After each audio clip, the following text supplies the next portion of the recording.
My experience as a woman has influenced my career journey in not as many ways as one would imagine. But I was very much inspired by my mother. She had a career outside the home and she worked as a professional. And I grew up, I didn't realize that the world was different out there because I saw it in my mom. I didn't know that there was a world in which women could not, aspire to do things or could be prevented from actually realizing positions of power and authority in the workplace.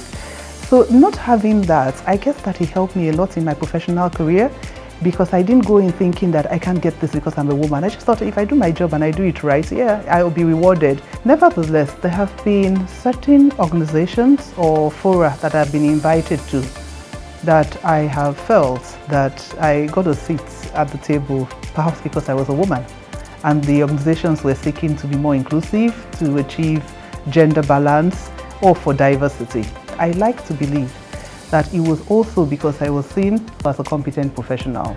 Everyone has to be reminded of the fact that the world today cannot be a world in which institutions, organizations, families exclude women from decision making. It's always a shame when I find that sometimes organizations and institutions and decision-making bodies are not balanced.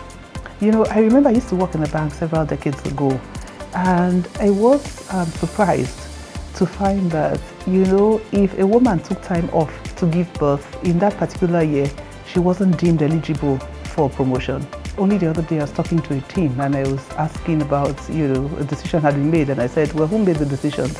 And they told me about the team members, and I said, well, those are 4 hard men. You need a woman's voice on that thing.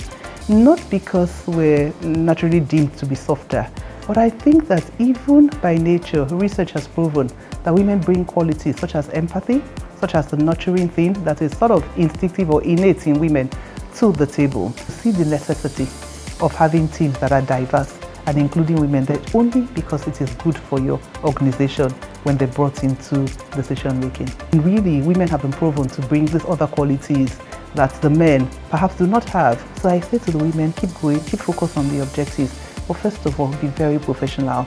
Don't think that you deserve a seat at the table only because you're a woman. See yourself as deserving a seat because you're competent, you're capable, you're a true professional, and then being a woman is an added bonus. In the course of my career, I have done a number of things to ensure that women are included and also to inspire inclusion. Perhaps the most graphic example of the ways that we have done changes was to actually have creches within my organization at Lagos Business School at the time, where people could bring their children to work, not only staff, but also the students, because we had women in executive positions who were coming for management courses, but sometimes they couldn't come because they couldn't leave their babies behind. And sometimes in some organizations, perhaps a more forward-looking one, setting of ratios to say, X% of women must be on our board, must be in management positions, because there are women out there. To the women of Polo, happy International Women's Day. This is a day in which we get celebrated. To the men of Polo, ensure that women really are included in decision making, because working together, we really can transform the world.